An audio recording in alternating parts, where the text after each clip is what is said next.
कामवाली बाई ने मैडम जी से पूछा कि सामने वाले फ्लैट में नए किराएदार आए हैं। मियाँ बीवी और एक 2.5 माह की बच्ची है। कुसुम ने कहा, नहीं, मैं अभी तक नहीं मिली। कहते हुए कुसुम कैब के लिए बाहर निकली।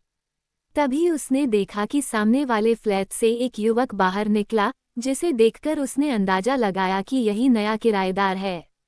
जब वो भी उसी कैब में चढ़ा और कुसुम के ही ऑफिस का पता बताया, तो कुसुम को कुछ हैरानी हुई।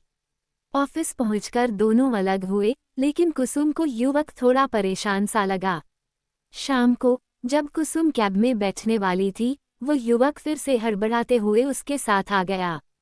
कैब में उसने अपना परिचय दिया, मैं अनीश हूँ। एक ही ऑफिस में काम करने के साथ साथ शायद हम एक ही बिल्डिंग में भी रहते हैं। हाँ, तुम कुछ दिन पहले ही शिफ्ट हुए हो? कुसुम ने पूछा। जी हाँ, मेरी पत्नी रिया का बैंक भी पास में है। हमारी 2.5 माह की बेटी अनाया है। वाह, प्यारी फैमिली है। किसी मदद की जरूरत हो तो बताना, कुसुम ने मुस्कुराकर कहा। 2-4 मुलाकातों के बाद अनीश कुसुम से खुलने लगा। उसने बताया कि रिया माँ बनने के बाद से काफी उदास रहती है। वह बच्ची की देखभाल में परेशान हो जाती है। कुसुम के पूछने पर उसने बताया कि उनके परिवार के लोग एक महीने उनके पास रह चुके हैं, लेकिन अब वह खुद का घर संभाल रहे हैं। रिया बहुत थक जाती है।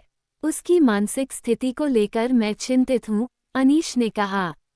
कुसुम ने समझाते हुए कहा, हर नई माँ को ये सब झेलना पड़ता है, लेकिन रिया को तुम्हारे प्यार और सहयोग की जरूरत है। मातृत्व एक भावनात्मक जुड़ाव है, जो धीरे धीरे पनपता है। तुम उसे धीरे धीरे सहज बनाओ।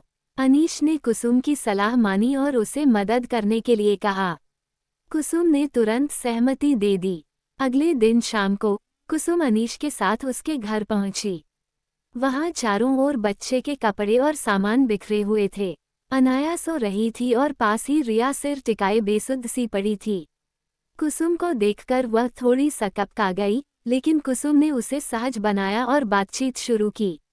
अनीश ने रिया से कहा, तुम्हें थोड़ी पर्सनल शॉपिंग करनी थी, तो कुसुम दीदी अनाया का ख्याल रख लेंगी, तुम आराम से हो आओ। रिया ने अविश्वास से देखा, लेकिन कुसुम के आश्वासन पर वह झटपट तैयार हो गई। चंद मिनटों में ही रिया का आत्मविश्वास लौट आया और वह चुस्त कपड़ों में फिर से वही पुरानी रिया नजर आने लगी। अनीश उसे अपलक निहारता रहा। अगले दिन ऑफिस में अनीश ने कुसुम से कहा, कल मैंने रिया में वही पुरानी रिया देखी। वह बेहद खुश थी, अपनी सहेली से मिलकर और पसंद का पपड़ी चाट खाकर लौटी।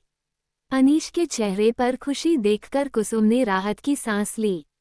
मदर्स डे पर अनीश ने एक प्यारा सा कार्ड तैयार किया, जिसमें अनाया की ओर से रिया को धन्यवाद दिया गया था। जब मदर्स डे के दिन रिया ने कार्ड पढ़ा, तो उसकी आंखें भर आईं।